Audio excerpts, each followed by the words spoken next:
Hi, you fam. Welcome back. Hope you guys are having a great day. I'm Joe. I'm Dan. We're back with another reaction. It's another pitch meeting in the MCU verse. Which one, Dan? So starting out phase 2 with Iron Man 3. I'm sure there's nothing wrong, but let's go find out. Cheers to you, fam. Enjoy.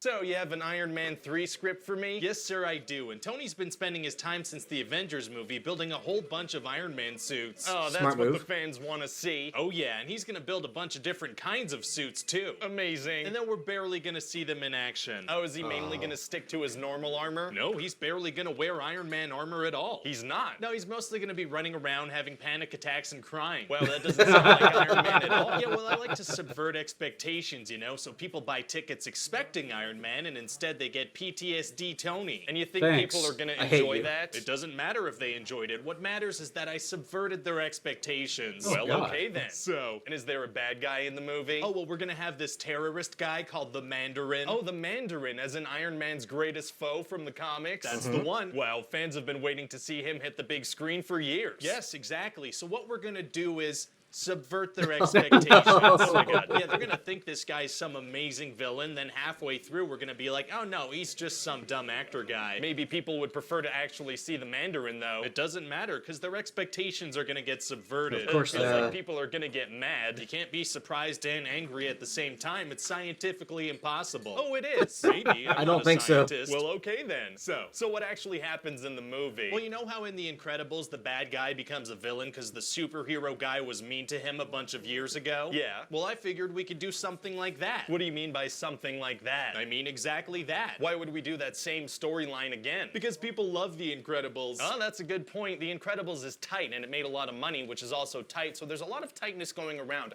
I enjoy that. Exactly. Yes, so who's this bad guy and how is Tony mean to him? His name is Aldrich Killian and Tony told him he was gonna meet him on a roof in 20 minutes and then he didn't show up. And that was enough to turn him into a villain? Oh yeah, plus he said he Damn. thought about killing wasn't himself much. when Tony didn't show up. Oh my god. And Tony had a one-night stand with this girl Maya that same night and then she also turned evil. People were really taking stuff personally that night, huh? Yeah, they oh, yeah, were. really sensitive people. Wow. Anyway, so Killian and Maya put together this program called Extremis. And this thing basically lets people regrow limbs and heat up and heal and shoot fire and stuff. Okay. But also sometimes they explode, so it's bad. Yeesh, so Oh. what's their plan here? Well, Killian wants to kill the president. Why? Because Killian's a bad guy and killing the president is a thing that bad guys do in movies sometimes. True. Gotcha. And what else happens? Well, out of nowhere, Tony goes on TV and invites international terrorists to his house. Oh wow, so I bet he goes home and prepares for battle. No, he goes home and doesn't do anything at all. What? Yeah, and then his place Good gets thinking. attacked by helicopters and he's all surprised. But he told them to come. Yeah, so he has a hard time fighting them because the only suit he has available is a prototype that's not even combat ready. What is Oh, no. going on right now? The action is gonna look cool, so I'm hoping people don't realize how ridiculous the setup for it is. Oh, it's gonna look cool. Okay, carry on. Yeah, so anyway, at the end of the Wow. movie, there's gonna be this big fight between Tony and Killian. Oh man, it's gonna be hard for Tony to protect himself against a guy who can breathe fire. Actually, it's gonna be super easy. Barely an inconvenience. Oh, really? Yeah, Killian can breathe fire, but he doesn't use that in the fight at all. Why not?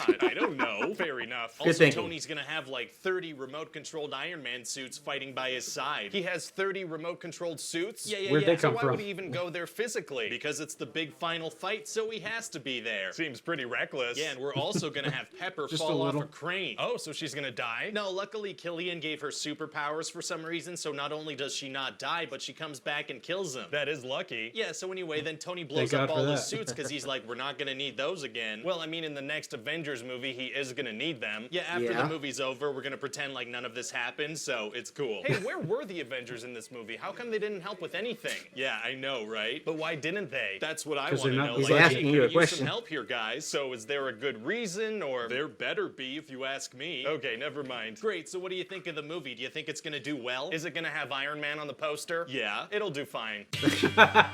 Really? That's all it took, huh? $1 billion club, huh? Wow. Well, congratulations, Iron Man.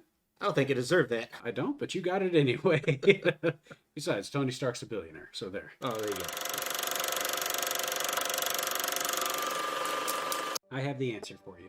Subverting expectations. I was just gonna say they weren't in the budget. But Oh, yeah, that's why the other Avengers weren't here. 'Cause Not they- a one of them. everybody expected them to show up, but they didn't. I thought he made a really good point about subverting expectations there, though. That made perfect sense for this particular pitch meeting. I hate movies that subvert expectations. I know, right? I mean, well, that's not entirely fair. If you do it in a really clever way, it's not bad. When you sell a movie as looking really good and then you make it something that's not so good, that's terrible. Because I remember these trailers. Mm-hmm. And we actually spoke about this before we got on the camera here. About Mandarin there. He looked like he was going to be the ultimate bad guy here, Ben Kingsley's character. Nope. Once you watch the movie, he was never actually a bad guy at all. Well, it's an insult to the comic fans too, because like you said, he is like the arch nemesis of Iron Man, and then you make a joke out of him. What do they call him, Mandarin? Is he Must actually be Mandarin? Asian. Okay. Yeah. Well, he was not Asian. Right, obviously. At all. He was full on British. I even forgot what the hell it was called that they were doing to themselves, making their limbs grow back and everything. I don't remember what it's called either, to be honest with you. That was an interesting thing to do there. Was that a part of the comics? Beats me. I'm not that well versed in the Marvel comics. I know some of this stuff. I'm not like very literate in it. I've never seen a Marvel comic. I've never read one. That's fair. Not ever. I've read Walking Dead comics. That's it. Oh, there you go. Well, when I was younger, I knew some people who were big into like the Spider-Man stuff. So I've seen some of these characters in like cross events with Spider-Man, but I don't know all the MCU that much as far as comics go. Right. I thought for sure they were going to make some kind of mention here towards the kid that he had met in this one, in that little town he was living in.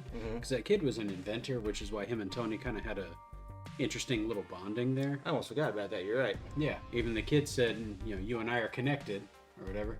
And then Tony leaves, smart-assly going, I know that's how you feel. You want to know why? He's like, why? Because we're connected, or whatever. But later on, he gifts that kid like everything a boy would ever want at the time the movie came out. Like all the toys, all the latest gadgets and gizmos, as a big thank you for helping him get out of a situation. I'm wondering too, has that kid ever come up again in the plot of anything? Nobody showed up at the end of, he was at Tony Stark's funeral. Was he? He was kind of in the back. Like they were panning and showing everybody. They showed him. He's a little more grown up. I missed that. But he was actually there at the end of Endgame. Okay. I've always felt that the Iron Man movies, didn't have particularly great villains, and this is another one of those instances where it's like, you had Ben Kingsley, you could have done something really, really interesting with him, and then you went with somebody else who was just not as interesting. That's too bad, right? Yeah. But the other thing that I noticed too, Tony had a one-night stand, and how he promised somebody he'd be somewhere in 20 minutes and he didn't, and everybody took it super personal that year. I'm like, isn't that funny how they all kind of like were there at the same time, and they're all like really mad at him for easy things to let go of? That is very trivial motivation to become a supervillain. And I didn't see her becoming super motivated because she didn't just have a one-night stand, she got pregnant. Right. By Tony. And for that matter, it's like, Tony, you have a child out there and you never saw him again in any of the movies. Right. Not once. And for all I know, that kid at the end was his. Like at the end of Endgame. Maybe that was his, maybe it wasn't. I don't know. Maybe. I don't know. That's a good question too. What happened to the kid? You never reconciled with him. You wouldn't have had a daughter of your own later on. It's like, wow, you're a bad person in the grand scheme of things. Honestly, he kind of is. Yeah. I can see why I didn't get along so well with the other Avengers, but that's him. Textbook narcissist. Yep. There it was, guys. Another Iron Man movie. It's no Indiana Jones trilogy, I'll tell you that. Not even close. No. Well, good point, Stan. Guys, I think we'll leave it there. You get the point. As always, if you're brand new, be sure to like, subscribe, hit the bells, check us out on all those things up above. Like and subscribe again, and leave us some comments down below, guys. As always, this is Cocktail Flicks. I'm Joe. I'm Dan. And we'll catch you on the flip side. Cheers to you, fam. Cheers to you, Dan. Cheers to you, Joe. Later, guys.